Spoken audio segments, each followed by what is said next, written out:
तुम कैसे हो? उम्मीद है आप सब खैरियत से होंगे। आज जो प्रोडक्ट ले टेबलेट हैं 20 टेबलेट एक डब्बी में होती हैं। 90 mg की टेबलेट है।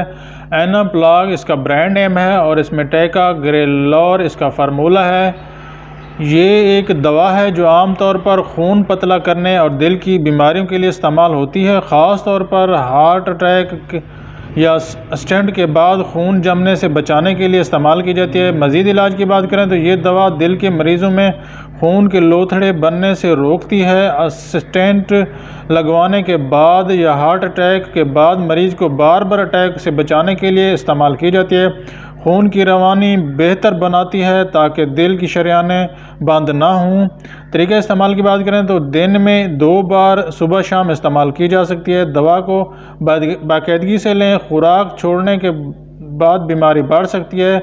अचानक छोड़ने से बीमारी बढ़ सकती है। एहतियाती तदबीर की बात करें तो हामला और दूध पिलाने वाली ख़वातीन डॉक्टर से ज़रूर मशवरा करें। अचानक दवा बंद ना करें वरना दिल का दौरा पड़ सकता है।